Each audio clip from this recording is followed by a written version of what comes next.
La demande a été faite le 12 juillet dernier.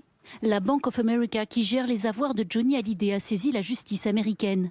Elle demande, via ce document, l'entrée de 17 biens dans le trust du chanteur.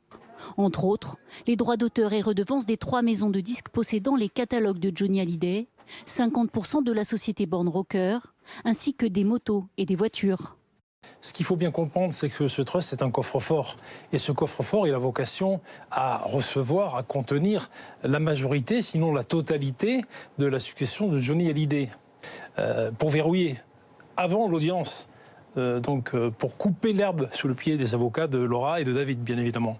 Car si du côté de Laetitia, on estime que c'est une procédure classique, en revanche, pour David et Laura, si la demande aboutissait, cela aurait des répercussions importantes sur le volet français. Les représentants du trust ont pourtant avancé comme argument qu'il n'existe pas de contentieux lié à la succession du chanteur en France. L'audience sur cette demande aura lieu le 25 septembre à Los Angeles.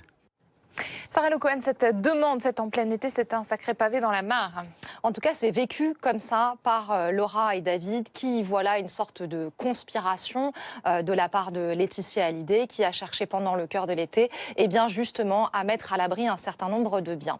Dans le camp de Laetitia Hallyday, on explique qu'au contraire, c'est la procédure normale. Johnny Hallyday a pris des dispositions de son vivant, il a fait un testament, il a choisi un trustee, et ce trustee, eh bien, il fait son boulot, c'est-à-dire qu'il est en train de rapatrier en son sein tous les biens appartenant à Johnny Hallyday.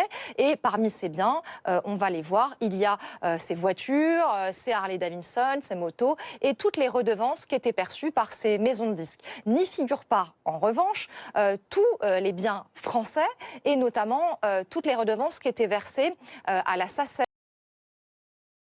Donc tout ce qui est concerné par la procédure française. Donc chez Laetitia Hallyday, on explique qu'un trustee, lorsqu'il a besoin de faire entrer des actifs en son sein, eh bien il saisit la justice américaine. C'est tout à fait normal, c'est banal, tous les trusts le font. C'est une procédure administrative très classique. Donc c'est la raison pour laquelle, pour se mettre dans le droit chemin, ils ont saisi évidemment la Cour suprême de Californie, puisque Johnny Hallyday vivait à Los Angeles.